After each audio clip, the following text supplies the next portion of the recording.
Dan, Pat, and I are on the editorial board, and we'll have a say in deciding an endorsement in this race. Abigail and Anthony, who you know as reporters in the newsroom, can and will ask questions of you, but they don't play any role whatsoever in the endorsement process. So we're just happy to have as much input as possible for this very, very important office in the November election. So go ahead, Dan. Oh, microphone. Okay. My housekeeping is just one quick thing. I just need to get your permission from both of you to record the conversation. Yes. Yes. Okay, great.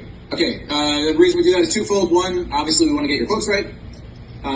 But also, when we do an endorsement in this race, we will put this on the in the online version of the story, so the readers can see your words for themselves instead of just getting them through us. All right. So with that said, are we ready, Steve? Okay. Yeah, we're all set. Yep. All right. I'll go ahead and I'll start the recording now.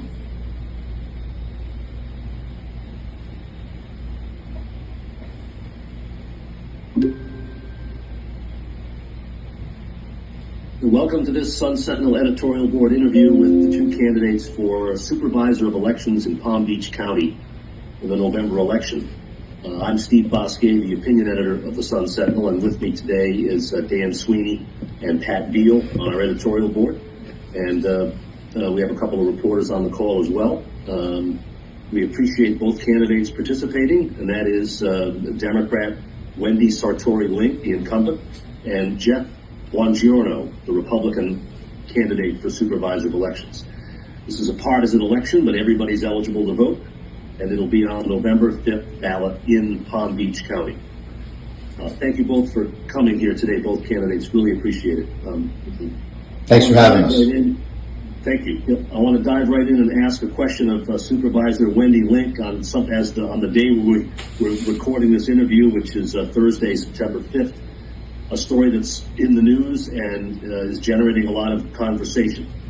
And I'll sum it up as quickly as I can, but ask you for a couple of questions about it, and you too as well, Mr. Buongiorno. The State Division of Elections has begun a review to check the validity of petition signatures from voters in Florida who signed the petition to get Amendment 4 on the ballot, that is known as the Abortion Rights Initiative. And according to what we've read online today in the Tampa Bay Times and elsewhere, the state has asked to look at 17,000 petitions in Palm Beach County alone, Palm Beach being one of 4 candidates that the state is looking at. These are petitions that have already been verified. So Wendy Link, do I have that basically accurate? And could you tell us what your understanding, what this is all about? Yes, that is accurate. It's they've asked for 17,636 signatures, which is what it's particular circulators, petition circulators that were related to districts 22 and 23 for those congressional districts. We had met with General Counsel Brad McVeigh a few weeks ago before the primary. And he was telling us that he was going to be looking into fraud. What he expected was fraud by these circulators. And quite honestly, what he said was that Palm Beach County he was coming to us first because we're so organized and we have such a good way of keeping our things in the systems that we keep that it just made it easier as they were trying to determine how to best go about this, that we were just a good office to start with because he knew that it would be the most organized. So they were down approximately, like I said, 3 to 4 weeks ago, spent a day with us then, and again at that point just simply told us that they were looking into circulation of petition fraud, with particular circulators. Now we did get a formal request yesterday with a list of specific circulators. And, we did the math on that, came to over 17,000, as you mentioned. And so we contacted them and said, of course, we'll comply and we'll begin working on it, but that they should know this was going to be about 140 to 150 hours of work. And of course, we're working on an election right now. And so we would start it, we do what we needed to do, ask what their deadlines were. and they indicated that they would be willing to work with us. Maybe they'd come back down in our, to our office to do it. Some discussion about whether they could do it remotely, and we were not comfortable with that. So they decided they perhaps would come down.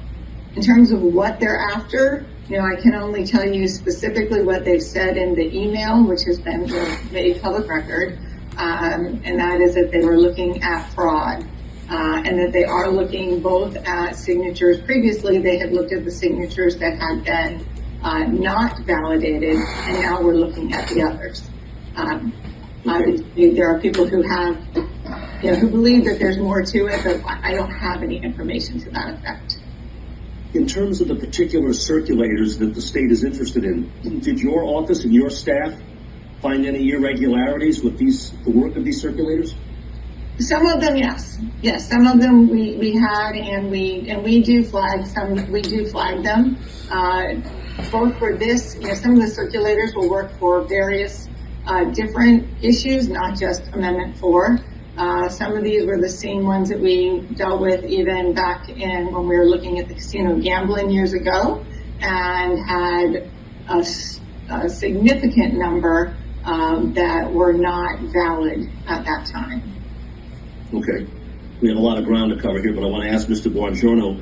Jeff, are you familiar with this issue we're discussing, and what are your thoughts about it? Yeah, I am. And as a forensic investigator myself with 20 years of experience, when you select a target, you don't go after the most organized. You go after the most suspect. So I think there's huge issues in Palm Beach County. I think that there's not enough transparency in reporting. I'm looking at a rule change, 2.027, where we don't report. The canvassing board motioned and they accepted a rule that pretty much eliminates the reporting of blank ballots. And I bring this to light because I did a public records request for an EL45, which is a derivative of what would be found in the blank ballot reporting. It's originated from a DSDE40. And when we got that PRR back, it was dated September 13th, 1984. And that's a sign of malicious software. It's called time stomping. And I brought this to the attention of the county canvassing board, and they didn't want to hear it. I tried to tweet it to Wendy, but Wendy, if you didn't notice, you blocked me on X. So I was just wondering, as a public official, how you're allowed to block not only a constituent but your opponent in a race. So I think that McVeigh is where there's smoke, there's fire, and I think the investigation should dig a lot deeper into just petitions. Okay, I'm going to return to Wendy Link in a second here, but there's a lot there, Jeff, but I want to slow things down for our viewers a little bit. Rule 2.027, which you referenced in your statement, is a rule adopted by the state of Florida. Am I correct, Supervisor Link? That's not done by your office. That was done by the Department of State in an attempt to bring perhaps consistency to voter intent. I know some supervisors have issues with that rule, but if there's when you use the term DSDE 40, that's bureaucratic code also for the Department of State Division of Elections. I think, Jeff, I think you're well aware that Wendy Link and every other supervisor is bound to carry out the dictates and the edicts of the state government. Right? Well, it's a funny thing because when it's in their favor, they're always the supervisor of elections. Well, we're ministerial. We could only administer. But on other cases, they're constables. They have power. They're elected as constables. They have almost as much power as a sheriff. And Supervisor Link is an attorney. And when our rights are trampled, like when she blocks me on Twitter and when she denies me entrance into a public canvassing board meeting and 5 days later denies entrance, she's well aware as an attorney that I have a Section 1983 civil rights violation claim, and that happens to be in federal court today in the United States Court, Southern District of Florida, presiding judge Aileen Cannon. Right, okay. Wendy Link, let's first of all deal with the issue of here's Mr. Buongiorno's assertion that you're blocking him on Twitter. So what we have done on Twitter is, it is illegal. It is illegal not only on Twitter, it is illegal under the Florida statutes to to show somebody's signature. So there are signs all over our canvassing room that say no photography of or video of signatures. Mr. Buongiorno posted on Twitter a video that included the signature of a voter, and he and I apologize if I'm using the wrong lingo, tagged us or linked to our page, which would then have had our page producing again something that's illegal to even be done. So we did block that. He's still able to see our page, but he's not able to link back to it because we can't have something, it's illegal that he put up there. So that's the reason that was done. I never took a picture of at a canvassing board meeting. As a matter of fact, you didn't give me the opportunity. You had me escorted. I'd like to see that tweet, and you're also mistaken where I can't see anything that you post. You can see the screen behind me. It says blocked. And it would have been nice if you had the courtesy, if I mistakenly posted a signature, which I flat out deny, that you would at least give me a fair warning to avoid a Section 1983 civil rights infringement, which you also violated my First Amendment rights by disallowing me into the canvassing board meeting and throwing me out, ejecting me. And and in my opinion, the reason you ejected me was so I didn't hear item 7 of the agenda, which was directly related to blank ballots and Rule 2.027. Okay. Just to clarify the record, yeah, go ahead, Wendy, but please address this question. Did your office have him removed from a canvassing board meeting? That's what I wanted to point out. It was not myself.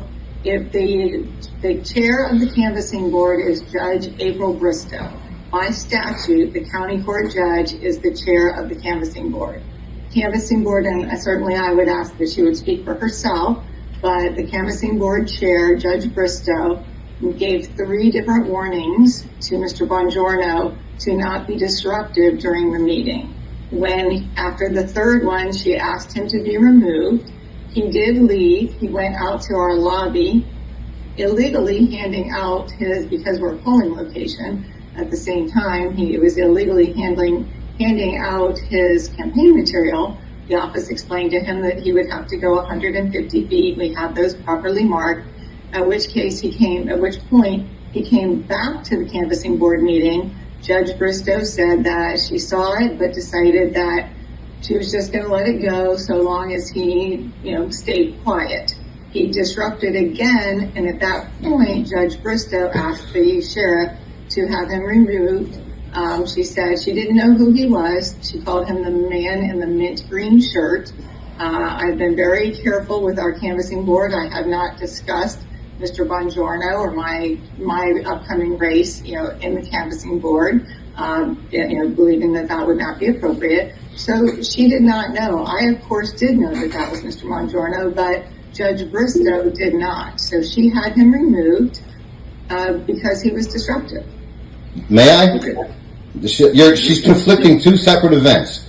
I was ejected for no reason, and I asked for a public records request of the audio for that canvassing board meeting on August 9th, and I was told no public records request would meet that request. So now we're in the middle of doing a public records request to get the body cam from the sheriff, and the event is also on my Rumble page where you'll clearly see that I was removed for no apparent reason other than to masquerade the rule change that was about to be disclosed. Let me ask, I've got a question on another topic, but let me ask Pat Beal, you want to jump in here on this discussion? Yes, Mr. Buongiorno, you have mentioned your federal suit, and in that suit, you have some pretty broad allegations of election fraud, and a lot of it has to do with national issues. But if you believe that there is election fraud at the local level, what specific evidence do you have of it? And if you do have specific evidence, have you brought it to law enforcement authorities? Well, we have Wendy Link's own admission that she does not check residency on voter registrations.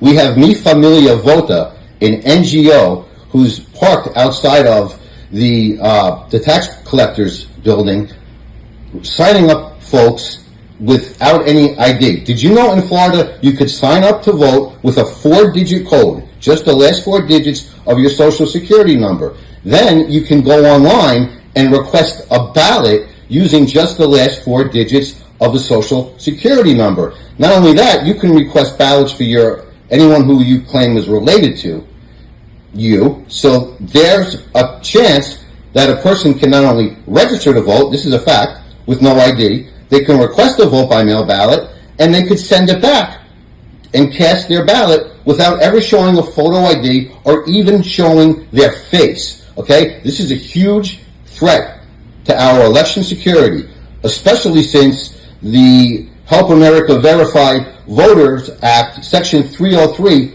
allows this. In essence, the federal government is in control of our voter rolls, and we've basically farmed everything out via our systems and the reporting. We farmed out any checkpoints for security on new voter registrations, and this is why the people of Palm Beach County have lost trust in Wendy Link and our elections, and that's why I'm running.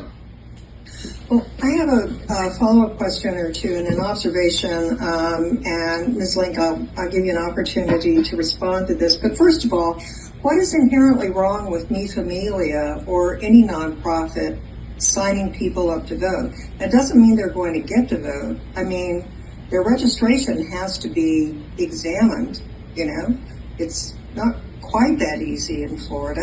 And I also want to bring this back to local issues, because if we're going to be alleging fraud, particularly since you're running for a local office, you know, a lot of the things that you're talking about are completely out of any local election supervisor's hands. I mean, HAVA, for instance. You know, nobody has any, you know, I mean, nobody who's in office right now created that law. So that sort of thing. We have 97.041. It's on the books. It says you must be a resident of the county in which you vote, and you must be a U.S. citizen.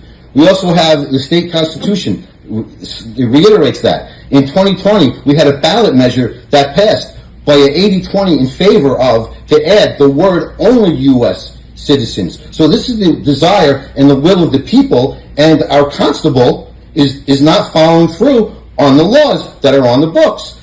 That's a huge problem. And number two, I did not allege election fraud. I alleged a violation of my First Amendment right. I alleged negligence, and I alleged conspiracy to defraud the United States voter. Those are my allegations. I did not once use the word election fraud in my 54-page complaint. So it's conspiracy. The allegation is conspiracy to commit fraud? Is that accurate? There's 3 complaints, okay? And I'll give you an example of what a fraudulent act may be. And that could be working in concert with the Department of State and removing column A from the DSDE report where blank ballots go, and then in turn, conspiring with all 67 supervisors to pass this rule that we're not going to report blank ballots any longer. We're going to report them as undervotes. But there's a difference between an undervote and a totally blank ballot. They're 2 different things, and the EAC rules dictate this. Okay. Ms. Sartory Link, would you like to respond to this? Sure. As you said earlier, there's a lot there. As it relates to us registering people with simply the 4-digit code, as he mentioned, which is the last 4 of a social, that's true. That is one of the ways you can do it. But throughout the state of Florida, that's a state of Florida law. It's not a local decision that we've made. And so, yes, that is one of the ways people can register. Our job in the local elections office, when we receive those, we determine whether the address is a real address. It's not just a made-up street or a made-up number. And then we also determine, is it a residential address? That's something that's our requirement to do. We also make sure that the voter, there are places they can check. Did they check that it's a that they are a U.S. citizen or that they're not a U.S. citizen. So assuming they've checked that they're a U.S. citizen and that they've said that they've not been adjudicated mentally incompetent, and they've said that they are either not a felon or if they have been convicted of a felony, that their rights have been restored, and they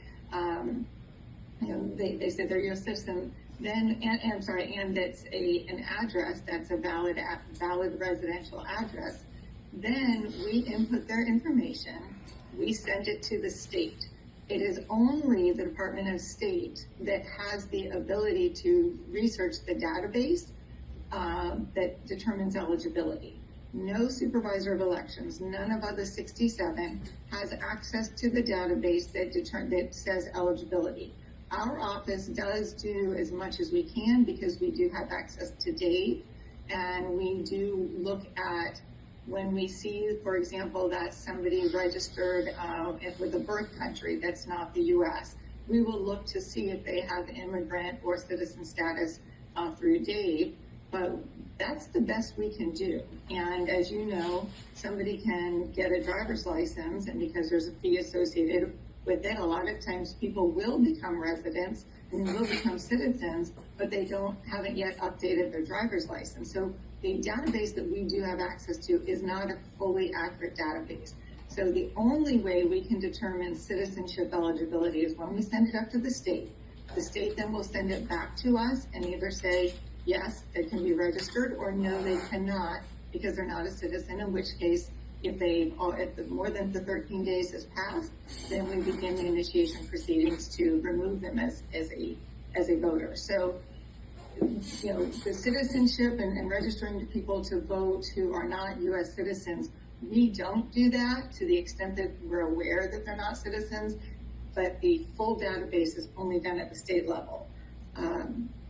So it's really nothing whether Mr. Buongiorno was sitting in my seat or anybody else. There's only so much the law allows you to do and the access that we have. May I? So, yeah. can I just respond to that? So, as a constable and supervisor of elections, I would invoke the people's right to Title 8 U.S. Code 1644, communication between state and local government agencies and Immigration and Naturalization Service. Notwithstanding any other provisions of federal, state, or local laws, no state or local government entity may be prohibited or in any way restricted from sending to or receiving from the INS information regarding the immigration status, lawful or unlawful, of an alien in the United States. Now, this is Ashley Moody should know this, Cord Bird should know this, Wendy Link's an attorney, I'm an IT guy, I think we have more IT issues, and I'm probably more up to speed on some of these federal laws, which makes me the better candidate. But why isn't anyone invoking Title 8 U.S. Code 1644 in the state of Florida? As a matter of fact, you have Cord Bird on December of 2023 testifying to the House Ethics Committee that his hands are tied. Number one, he has 8/1644, and number two, Maria Matthews signed a memo of understanding in 2012 with DHS stating that they would both work together on this issue. So we're having the wool pulled over our eyes here. Mr. Buongiorno, you've referenced, and Ms. Sartory Link, you've referenced an issue that we haven't asked about directly that used to be pretty white bread. And it's voter list maintenance. But of course now it's a very hot button topic. Florida pulled out of ERIC. So what is your local responsibility in maintaining, legitimately registered voters? Ms. Sartory Link. Yes, thank you. So our list maintenance is, again, it's very statutory. There are 3 different ways to do it. We follow all 3. We're required to do 2 of the 3. We have to do it now every year. It used to be required every other year. Even when it was required every other year, as long as it's legal, meaning it's not within 90 days of a federal state election, we do our list maintenance quarterly. So we do that to just keep the records up to date, to keep it as clean as it can possibly be. In terms of, as you mentioned, we're no longer part of ERIC. ERIC was one of the ways that was very helpful for us to know whether somebody was registered in our state and in the other state. So when we got that information, if they were registered, for example, here in Colorado, then we were able to look at which one they registered at last, and whichever one was last. So for example, if they had registered in Colorado after they had registered in Florida, then we would be the ones to initiate that list maintenance to say, it's come to our attention, you've since registered in another state, and then we begin that process where they have to prove to us that they still live in Florida. So without ERIC, we don't have that list that we're able to use, but we do sometimes get lists, whether it's coming from the State Department itself, or from other agencies that will say that they believe a voter has voted in 2 different states. They'll give us the information, and we're able to contact that state and determine whether or not they've done so. If they have, it's sent to the Office of Election Crimes, and then we also begin the initiation to indicate that they can't be registered in 2 different places. Mr. Buongiorno, would you favor Florida going back to the ERIC Compact in an effort to reduce double voting? No, I believe in real reform, and I've pulled this idea, and the idea is, well, number one, your driver's license expires, your registration on your vehicle expires, your passport expires. Everything has an expiration date. Every 4 years after the general election, the polls should be purged, and everyone should re-register to vote. It's that simple. And I would lobby with state legislators and Congress to get that done. Because if you check the numbers on socialsecurity.gov /open/have, you're going to find there were 1.8 million transactions electronically pushed through the system for individuals who only had a 4-digit code as identification, meaning none of them produced ID. Now, out of that 1.8 million, about 800,000 made it to our voter rolls. So number one, you have a very high failure rate. Where are these numbers coming from? And number two, now we have 800,000 voters on our roll who never showed their face, who only registered to vote with a 4-digit code and could be gaming the system of vote by mail ballots. And if you guys didn't know, VR Systems is the company who mails out our vote by mail ballots, and they were down again for the 3rd election in like 5 elections. They have a fail rate of 66%. And Supervisor Lincoln, the canvassing board, went on to certify the election. When I alerted Mike Caruso that there's viruses on VRSystems.com's website, I can show you a screenshot right now of it, and it's on my Rumble page as well. So there's negligence right there. That election primary should not have been certified until we got the logs from VR Systems showing it was clean. And the other problem is VR Systems has claimed immunity to public records requests. So the public can't get records from the company who's contracted out by Cordbird on the vote by mail ballots, which are now it's an overwhelming number of ballots that basically can throw an election very simply. I've got a question related to this very topic that you just brought up, Mr. Buongiorno, because it's in your questionnaire. I want to ask you to elaborate on it. Based on my knowledge, this is far from factual, but here goes. You said about VR Systems in your Sun Sentinel questionnaire, quote, this system is not certified nor reviewed by the state, yet handles a huge amount of our election, most of it behind the scenes. The Department of State Division of Elections says on its website that VR Systems is a certified vendor in this area. Wendy Link, am I correct that VR Systems is certified by the state for use by counties? They have accepted VR Systems. In fact, they use it themselves, as has been mentioned. They don't certify it in the same way that they certify for example, ES&S or Dominion, who are our tabulation vendors, because anytime any change is made to either of those, they have to go through the recertification process. And my understanding is that is not the case with VR. But the difference is, and if I could just, if it's permissible with you, I'd like to just correct a misstatement that was earlier made that I think is important. And that is that VR mails the vote by mail ballots. VR doesn't mail any vote by mail ballots. We have pictures, people have actually come. I believe you may have even had somebody, there. We are the ones who mail our vote by mail ballots. We do all of the inserting of every ballot. We sort them down to zip code. If we send them out, the postal service comes to our office and picks them up. VR doesn't do any of the vote by mail, so it's a misstatement. Yes, thank you for correcting that. But they do maintain the database, and if you request a vote by mail ballot online, you get a confirmation email from vrsystems.com, which has all kinds of known indicators of compromise and threats on their website. And let's just use common sense. They failed 66% of the time. 66% of the time they failed us. Hold on. I'm going to let Wendy Link finish her statement. Go ahead. Yes, and the other is it related to the reference to the website going down. And Mr. Buongiorno is right. It's 66 of 67 counties were affected. But what was affected was their ability to show those results.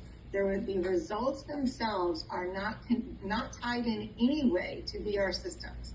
The results, the tabulation of those results and the results themselves are completely separate. There is no relation whatsoever to that. And the fact that they were unable to do that, we did have backup plans in place. It's something that we work on. We have backup plans for our backup plans. We have a lot of things in place. We did immediately go to we had two things that were in line that we had already worked out. One is with Channel 20. And so we confirmed with them that they were ready for it and that we would not cause them to crash by sending everything their way. They confirmed that they were good. We immediately instituted that. So within, honestly, 10 minutes of when the results would have maybe otherwise gone up, they were flowing on Channel 20. Also, we had for us, it was votepalmbeach.com, our normal website being votepalmbeach.gov. We had votepalmbeach.com that we had already created and were ready, and we started just scrolling PDFs of the results. Those are PDFs of the results that came from our tabulation program, having nothing to do with VR, and we were able to start scrolling those very quickly. And I will point out that, again, it was a VR system, and it did fail, but what failed was their ability to show the results. Those results did not fail in real time, with zero delay whatsoever, were being sent to the state, as we're required to do. And so the state, there was never any time that the state wasn't getting those results as they do with every election. So to try to say that this failure of VR, which was absolutely a failure, that their website did not work the way it should have worked, but it was really tied to the display of the results, not in any way to the tabulation or the reporting of the results. Okay, so first of all, the results go from VR systems to some mysterious middleware domain called electionsfl.org. And this was not a website outage, and it was 64 counties out of 67. And the 64 counties were all VR customers. The other 3 sites were not down. It's not a front-end thing. VotePalmBeach.gov merely is a link to electionsfl.org, which has a redacted statement of who owns this website. It's .org. Why are we working with .orgs and not .gov? You can read the .gov Act of 2019, and it mandates that critical election infrastructure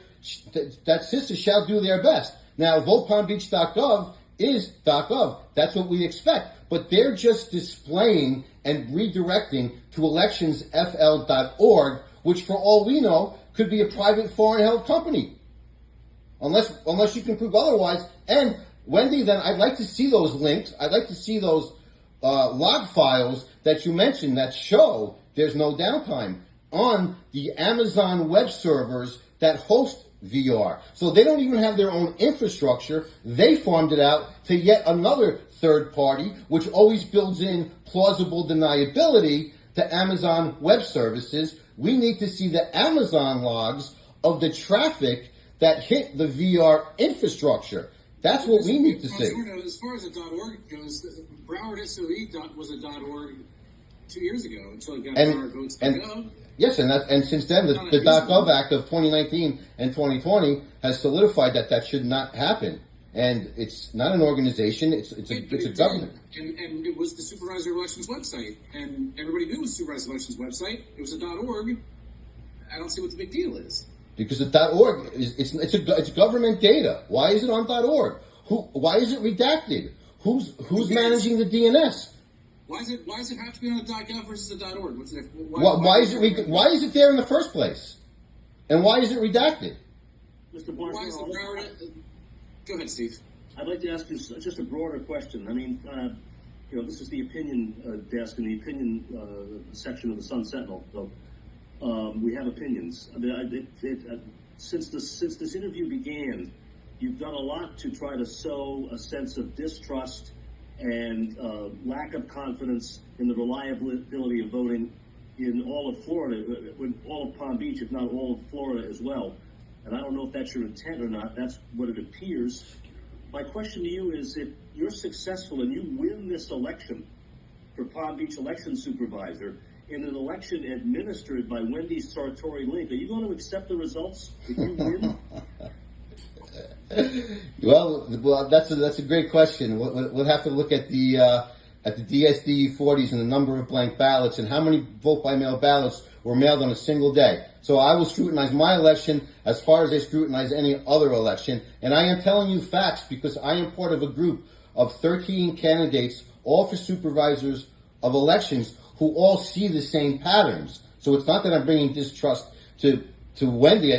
She's very personable. I think she has some talent. But I think we need a technology person who has zero trust. That's what I do for my clients. I lock down their networks so they're secure, and I don't allow, if there's one threat, that's not acceptable. So I'm a zero trust type of approach is what I will bring to our elections.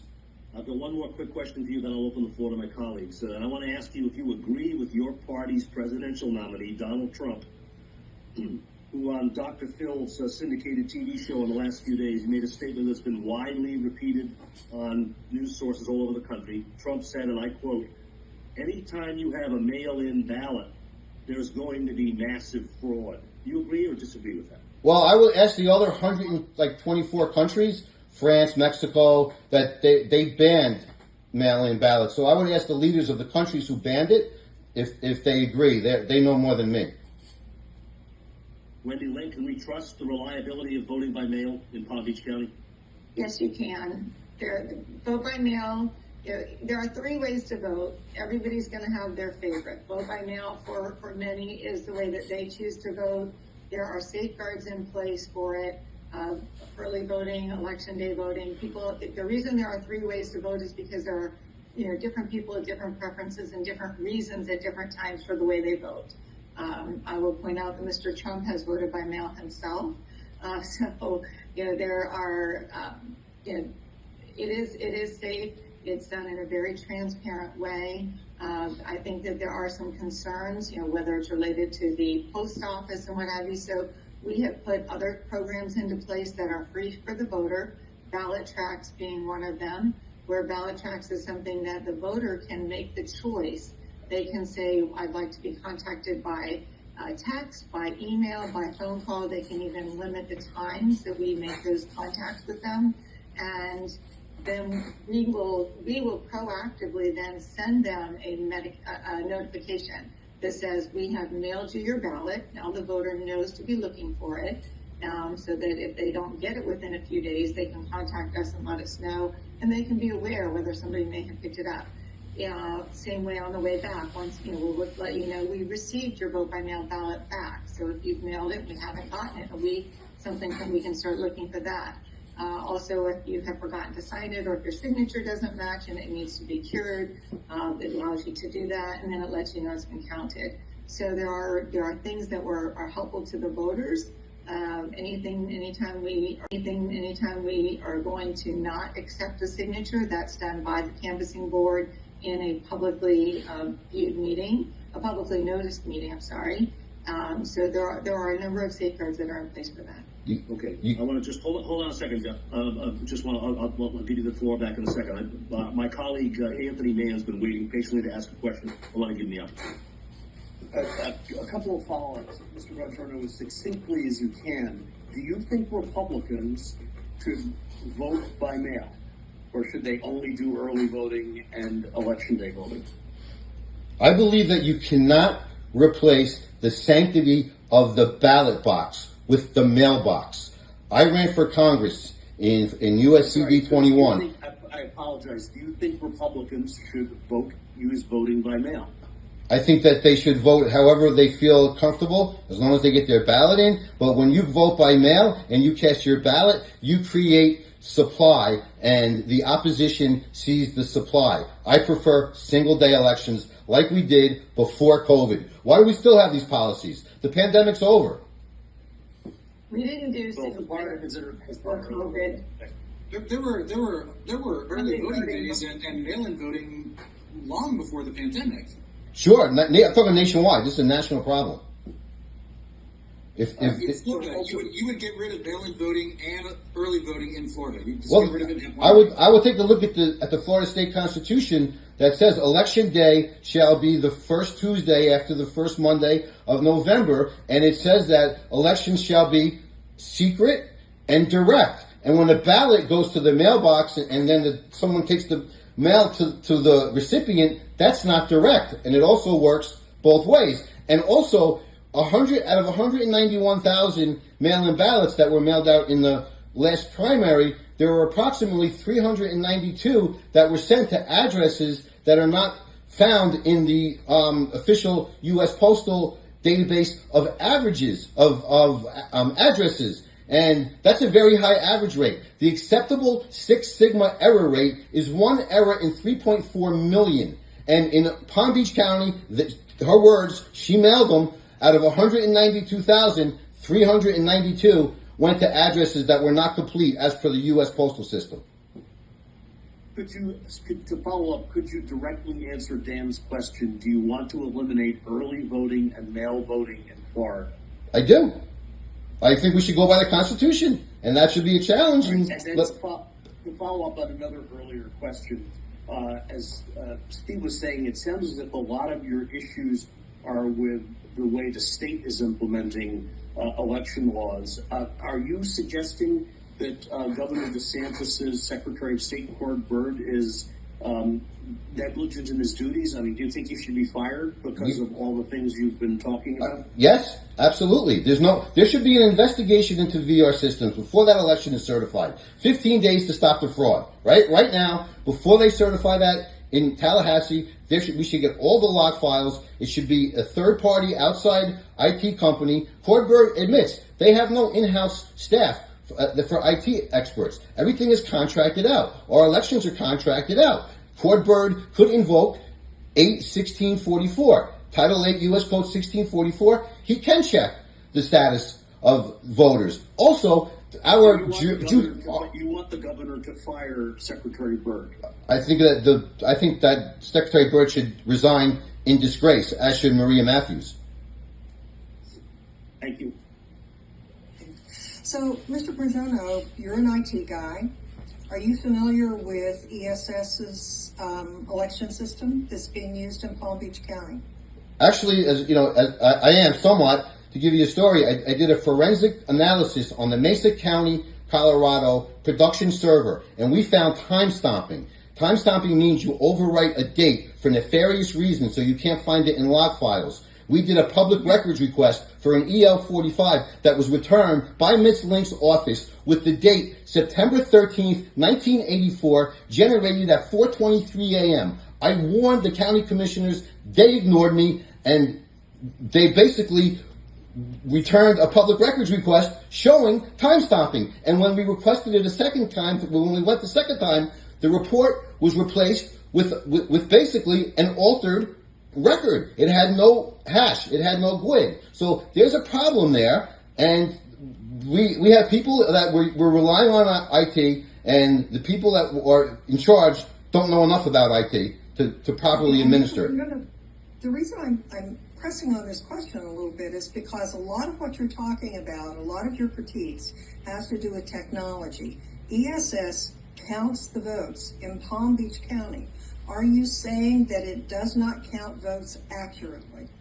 I have no comment on ESNS. I know that the infrastructure that they depend on, they're using Windows 7, when they're using Windows 10 in Windows 7 mode. That's not secure. They're using Windows Server 2008. I served on the Microsoft Research Panel. I know the threats. So are there areas of vulnerabilities? Yes. You can just look at VR systems and do a simple scan, and you can find malicious files. Ms. Sartory Link, was ESS used to count votes in the 2020 presidential election? Yes, ma'am. Yes, they were. Mr. Buongiorno, do you think that the election in Palm Beach County in 2020 accurately counted presidential votes? No, we'll never know, because the state legislators passed 98.0981. And what that allows them to do is obfuscate, and we ran a program. 36.4% of all the votes cast in Palm Beach County were obfuscated because there was not a ballot category that had over 30 votes. So they have basically diluted the number of precincts, so the number of vote totals that come back are sometimes very low numbers, and that by law allows them to aggregate a total number of votes in one column instead of giving us the detailed breakdown of vote by mail, day of, and early. And 36.4% obfuscated is not good enough for me to make a decision. What do you mean by a diluting of precincts? What do you Yes, mean by there's far too many precincts in the county. There's, I think, 862, correct me if I'm wrong, but there are some precincts that have like 50 people in it. There should be approximately at least 1,000 people per precinct, and there are these precincts that you go to. There's one in, I think it's in Palm Beach Gardens, where there's like 2 precincts in one room practically. Like it makes no sense. I'm not blaming anybody, I'm not blaming Wendy, but I think we really need to evaluate the precincts and make sure that they are more uniform in number and get back to precinct level counting. Why do we have a centralized distribution center behind bulletproof glass? After 3 years of lobbying at the county commissioners meeting, the people of Palm Beach County, we want the town charters to be followed. That means the local officials in the town are responsible for many of the tasks that have been delegated to the Supervisor of Elections and the Department of Elections. Elections need to be closer to the people who know the community. Just like community policing, we need community elections. Okay. I've got a couple of quick, unless somebody else wants to jump in, I've got a couple of quick questions for Wendy Link about the administration of her operation, but can I go ahead, Wendy? All right? Yeah, sure, go ahead. Okay, all right. Wendy Link, I asked this question first because it's been in the news a lot as recently as yesterday with the United States Attorney General talking about evidence of Russian interference in threats to election workers. I don't know how much detail you can go into on this, but I think the public would like to know, do the people who work for you in the supervisor's office, do they face threats or harassment or intimidation of any kind from people on the phone or otherwise as they try to do their job? They do, yes. I will tell you that we as a county have been very fortunate as it relates so far, at least to poll workers. So we have been, I think, more fortunate than most counties, and that poll workers on the ground have not, they have not been targeted with the harassment or the threats that I hear about in some other counties. But that's not the case with the workers at our office. The workers at our office are often, they're harassed.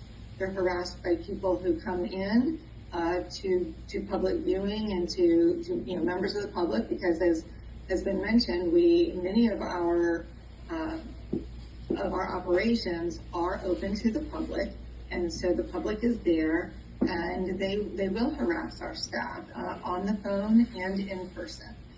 So it is a concern that we have locally, but it has really, for the most part, been limited to office staff more so than poll worker staff. Okay, my related question about this is something I saw on your website, which is, it appears that you have on your website a request for proposals, that's government speak for your soliciting of either a service or a product for something.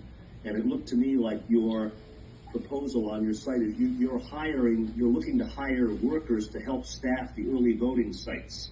Is that correct? Right. So that actual proposal that's on right now, the reason for that is we're looking to have them do the payroll for that. And there are a number of different reasons why we're looking to have the payroll for early voting be separated from the payroll for election day. And so the reason there's a separate RFP for that is our current RFP and the current way that we use our temporary agencies involves they actually will do the work, so to speak, of recruiting and finding the people. For this situation, though, we find the people. They are our poll workers that we have recruited and trained. And so I would like what we're soliciting and hoping we get with the RFP is a lower cost than what we would otherwise be paying if we use the existing temp agency contracts that we have, because those involve more work for the temp agency. Here it's less work, and so it's more of a payroll function, and that is something that we put out a new solicitation just to see if we can get a better deal. Do you have an adequate number of poll workers and employees to staff all of your voting needs?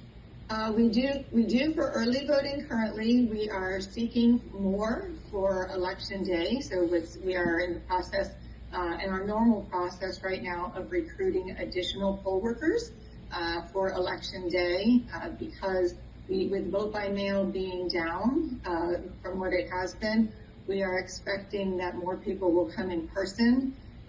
We believe more people will do early voting for a number of reasons. And so we have increased the number of early voting sites that we have to try to offset, because we want to make voting as convenient as possible to our voters. So we have increased the number of early voting sites we have. We now will have 26 early voting sites for the general election. And we've done some other things, including award-winning, quite honestly, including the ability for voters during early voting to make an appointment to vote if they wish to. It's not required. We have non-appointment times as well, but we do have the ability to make a certain number of appointments per time slot. And my last question on this series, and this is for you, Mr. Buongiorno. I'm just checking in a friendly way to be sure you've done your homework. You're an IT guy. Tell us what the approximate size of the current budget is of the Supervisor of Elections Office, and how many full-time employees work there? 25 million approximately per year, and too many employees. I'm a financial tech expert. I would implement encumbrance accounting and start with a zero-based budget and build it from there. I could cut that budget tremendously. That's great. But I'm asking you for how many people work in the Supervisor's office? Too many. Haven't counted. It's easily discoverable in a 2-minute Google search. I did it this afternoon, and Wendy Link will please correct me if I'm wrong. You've got 83 or 84 full-time employees and a budget right now of a little less than 35 million. 35. Right? Okay. Floor is open to my colleagues. Abigail has her hand up. Go ahead, Abigail. I have a very simple question for Mr. Buongiorno, and the answer could also be quite simple. I was just curious why you weren't present at the COBRA candidate forum where some of the candidates came forward and spoke, one being Ms. Sartory. I was just curious if you weren't able to go or if you chose not to go. Oh, I really wanted to go. I was working on the federal complaint that really exposes what's going on in Palm Beach County. That's my priority.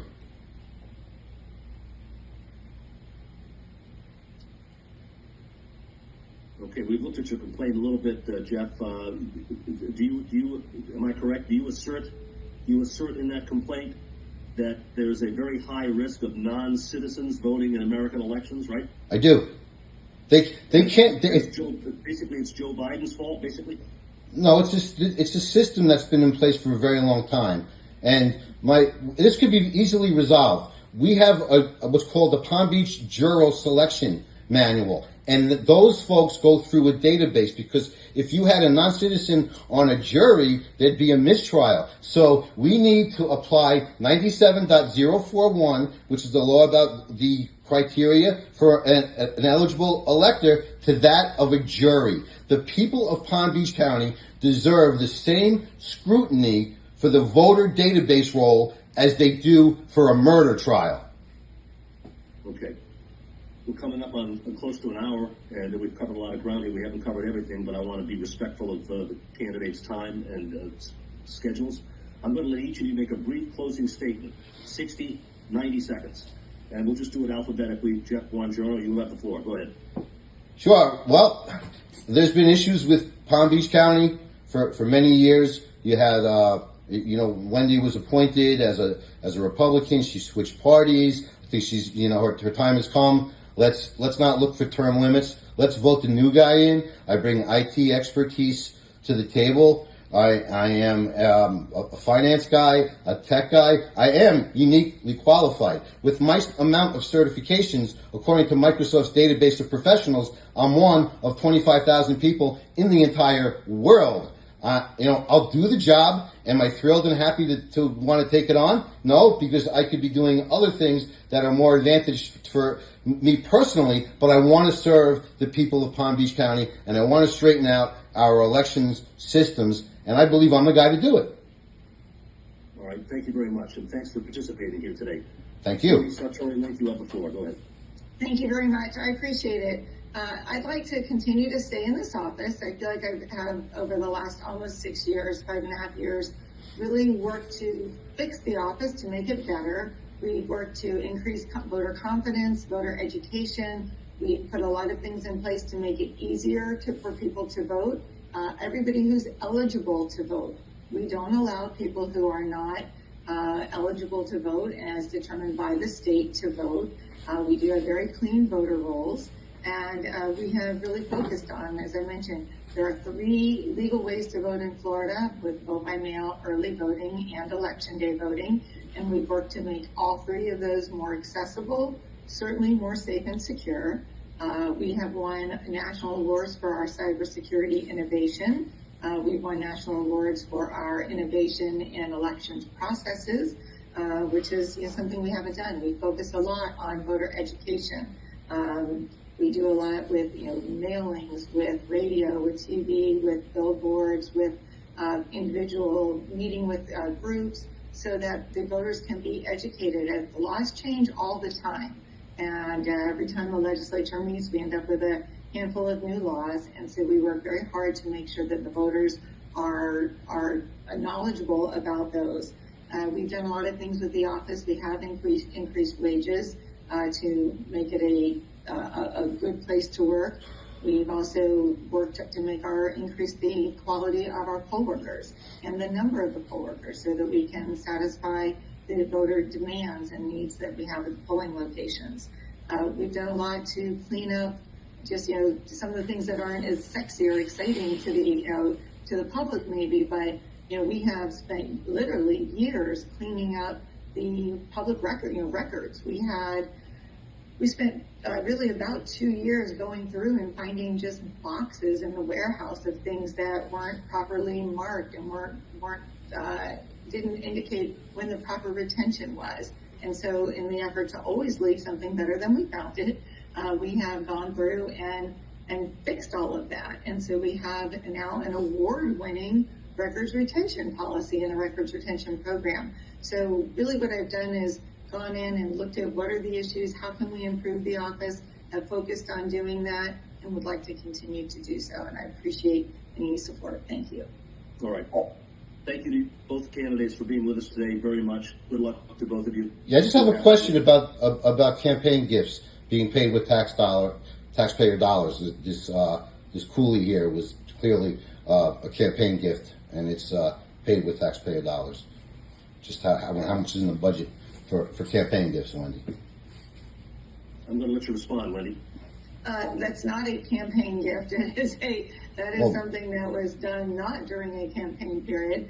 That we do have You know, at any Okay. time, as all groups do when they go out to attract voters into, whether it be at Sunfest or at different events, we'll be there with the tax collector, with the property appraiser, with the sheriff, and people have things to draw attention to their table. That is one of them. I think if you look at every constitutional officer, not just in Palm Beach County, but across the state, their name is intentionally associated with the office. They have the responsibility for it. And so, yes, my name will be on those things. It's on our seal, again, as it is across the state. Yeah, and just one thing from Mr. Sweeney regarding .org as a URL top-level domain. I urge you to read the Executive Order 140128 regarding cybersecurity, and also the .gov Act of 2019 and 2020. That .org is not following the guidelines set forth by the Executive Order and the .gov Act of 2019 and 2020. Do you consider the agriculture commissioner's stickers on gas tanks to be campaign signs? Do I consider, I haven't really given it much thought, but when I see big tents at polling stations that say Wendy Link, vote, and when there's 6-foot pictures of candidates, not so much Wendy, but in other counties, that look like a movie premiere with the word vote on top, I consider that campaign memorabilia, swag, equipment, gear, whatever you want to call it. And it's going on across the state. Okay. Our time has expired. Thank you. Thank you to both candidates. Good luck to you. Very You much. too. Thank you, Greg. She's got really good office administrative skills, huh? Just a fucking home run, man.